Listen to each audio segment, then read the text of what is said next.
Our last speaker for the day, I'm really excited to hear what Virgil has to talk to us about today. He's going to talk to us about mentorship for innovation.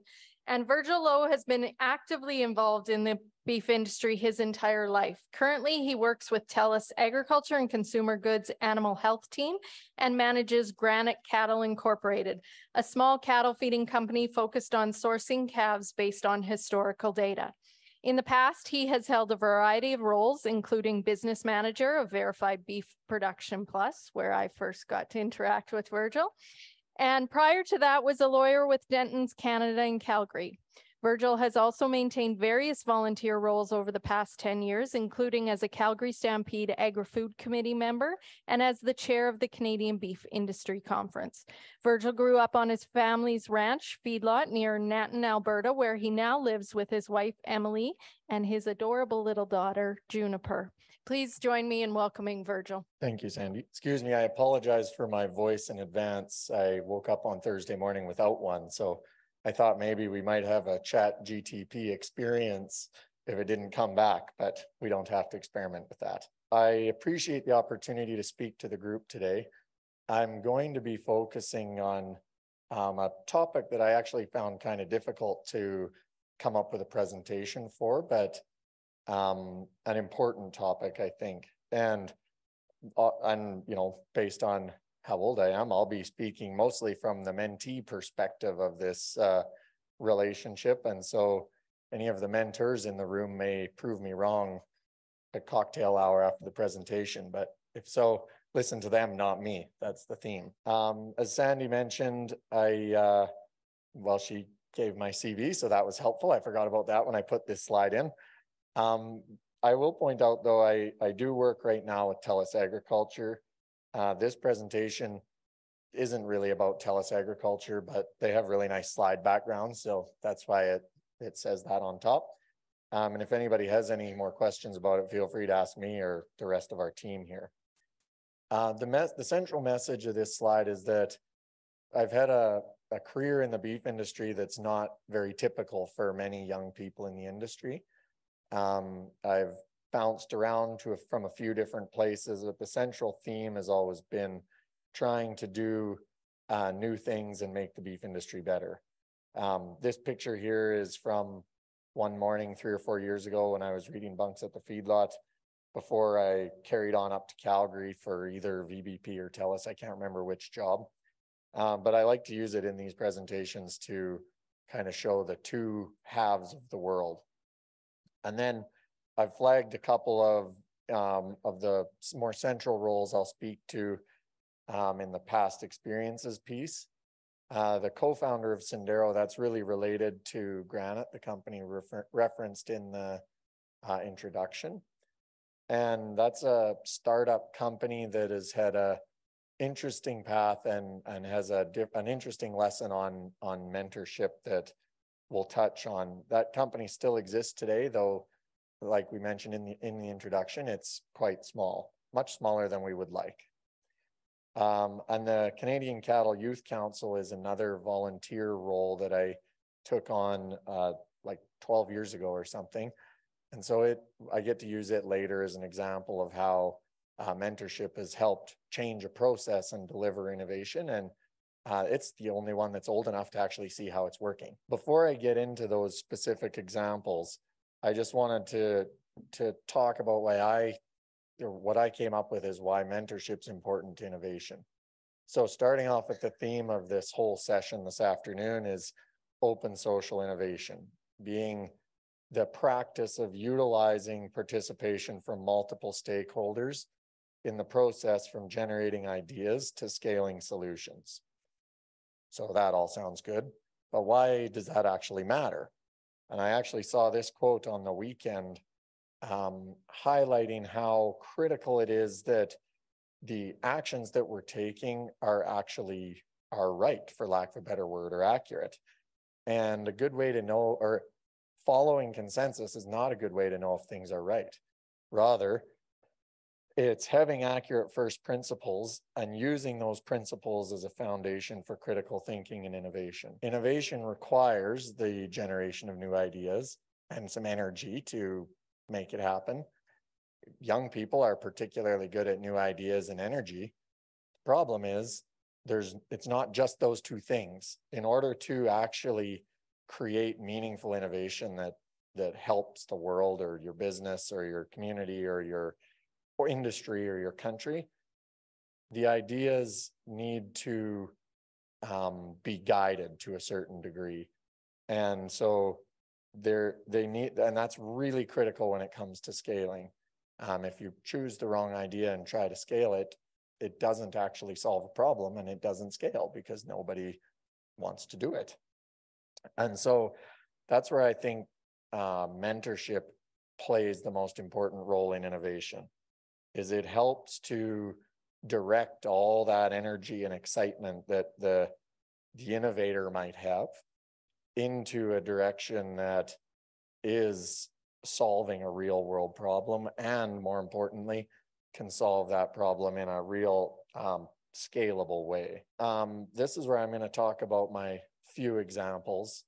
There's many other examples, and I'm sure that everybody in this room can think of a situation where they've had an idea, they've worked to implement it, somebody else who knows more about one part of that idea, or multiple people that know more about a part of that idea, have helped them to move it forward. I've chosen these three because they can highlight how mentorship has impacted these ideas for the better in different ways. So starting with the Canadian Cattle Youth Council, this is a group that's just celebrating this summer its 10th year in existence. It's enabled many young people to participate in industry organizations, just like Jordan just mentioned with BFO, enabling those young people to get there. And I haven't talked to him, so I'm not sure if this is true, but I suspect the youth that he's speaking about that go on to represent at CCA are actually on this council. So the Canadian Cattle Youth Council was formed because a group of young people were told by some of our mentors that we needed some way to get more young producers involved in industry policy making. They probably had ideas, but they didn't tell us what they were. And they needed our energy and our creativity to generate the ideas and create something. But we needed somebody to tell us what the problem was. They identified that as an issue. The Canadian Cattle Youth Council is one of a couple of initiatives that were created that have worked to do that. And I put it in here as an example of a change in process or an innovation that has scaled and been successful over time. Obviously, it's been in existence for 10 years. We counted it up the other day, over 50 young producers who have gone through that organization and been able to learn about how industry organizations work. Almost all of them are still active in the industry today, and about 25% have continued to pursue that area of work and use those learnings to, further contribute to the industry. So some of those individuals are now members of their provincial groups. Some have gone and done other volunteer roles within the industry, and some have actually currently leading their provincial organizations. And so I think that the key here is if a small group of innovators or young people had have sat down and applied a bunch of energy, we would not have created an organization that's delivered the lasting value that was able to be created by the direction coming from the mentors. Sendero and Granite is another interesting example, starting with lots of ideas and little execution. And I say that because I'm the one that started it with the ideas and the execution, so it's not being mean to anybody else. And we were trying to tackle and continue to try to tackle a very challenging problem. And that is how to increase value across the cattle value chain with aligning the chain in a commercially scalable way. We've worked with a large number of people, some more than others, who have helped us refine our direction in terms of both business model and technical problems we're trying to solve. I've learned way more about, technical genetic improvement than I ever wanted to, which I recognize I shouldn't say to this group, but it's true. And though the outcome hasn't been the massive scale that we envisioned a few years ago, the impact of the mentors has significantly improved the quality of work we've done in the organization and continues to enable all the constituent groups to make progress. I wanted to flag that because I wanted everybody here to know that, it doesn't mean that, or success doesn't mean that the innovator thinks of an idea, gets some mentors, and executes the idea in its perfect image over time. That's not how it works. Like, it's a long-term process, continuous improvement. And Sendero is a good example of how constant improvement has changed the direction of where we're going, and will continue to do so over, hopefully the long term. Lastly, I do want to touch on how mentorship and innovation work together in a big company, being TELUS Agriculture. I think that oftentimes, and maybe this is rightfully so, big companies get the reputation of not being particularly innovative. However, maybe they're innovative in different ways. So first I'll talk about TELUS Agriculture specifically, and then a little bit about TELUS. In TELUS Agriculture, we are focused on providing production consulting services, particularly to the feedlot sector. We have a very formalized process of continuous technical innovation with a large research team driven by a large number of young research associates and scientists, overseen by experienced researchers, academia, and the overall company leadership. This, I'd call it a formalized structure of innovation, generates, annual innovations in feedlot cattle production, which I'm going to stop talking about now, because if I keep going, I'm going to say something wrong and the research team will get mad at me. Once again, if you're interested in learning more about those things, I can get you in touch with the right people. On the TELUS side, there's a whole department focused on innovation within the business. And so, what does that mean? Does it mean how to make your cell phone stop dropping calls? Obviously not in all cases. But it does mean some level of technical innovation, but also business innovation. It takes a lot of work for a large company to continue to operate, and there's a lot of smart people working within that company and all their competitors to try to improve their business processes and improve things along the way.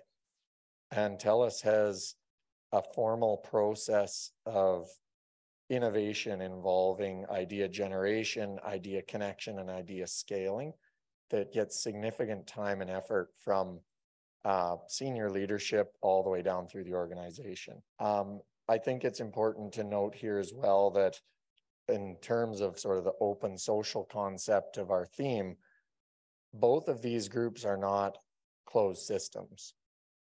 They work with internal and external mentors.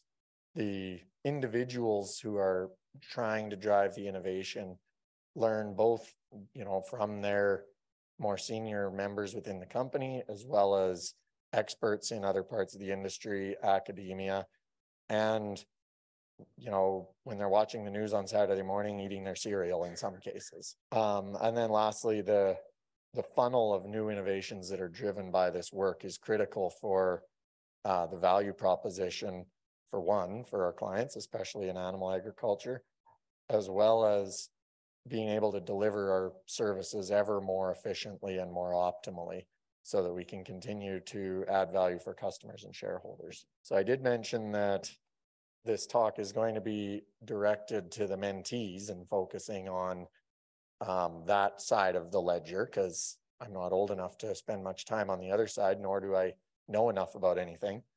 So I came up with a few things that I think are really important for mentees and have helped me as a mentee to be able to learn from mentors and hopefully accelerate the innovative work that I've been involved in.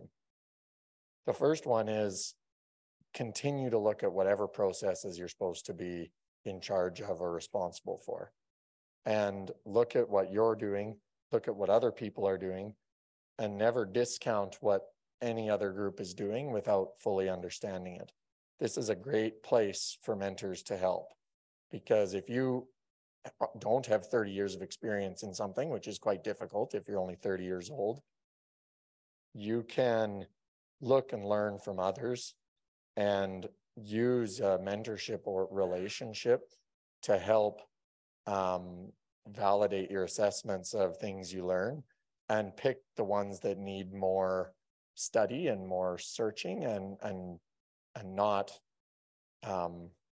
utilize precious resources on some of the ideas that don't. The second really important piece is listen to your mentors. I have a hard time listening to anybody, as my wife would attest, but I particularly had trouble with this one, because mentors would say, Virgil, you should do this. You should go to this event. You should go talk to that person. You shouldn't do that. And my first thought is, well, I think I should, so I'm going to do it. Or I don't understand why I would do that, or why I would go to that thing, so I'm not going to go. Took a while, but finally it got beaten through my brain to just do that. And there's never been activity that was recommended by a mentor to pursue that didn't result in some sort of learning for me that's been useful in the future. In particular, attending things that are pretty outside your comfort zone. Personally invest. This one I think is really important, and I like to highlight it to young people at various stages in their career. Is, you know, you can't just sit back and expect all these people who are really busy and accomplished in their jobs to just help you. You have to be willing to try. And if that means, you know, going to the thing on your own dime, or, you know, doing something with and not going out with your friends that weekend or something, if you want to learn the lesson, you have to do it. You have to be able to commit to enabling your mentor to teach you, and commit to learning what you're doing and continuously improving. And if you can't do that, then it might be the wrong area. You might be pursuing the wrong area. Lastly, and I think this is maybe the most important, is to be willing to pay it forward and pass the time and effort along to others who are, you know, coming up behind you in the process. It's very easy to, you know, not take the phone call from the student, or not, you know, go for lunch with them or whatever. But I think it's really important to do that, because for one, you probably are going to need help doing what you're doing, and you might stumble across someone who can really help you. But more importantly, others did that for you and enabled you to learn and continue to progress in whatever mission you're trying to accomplish.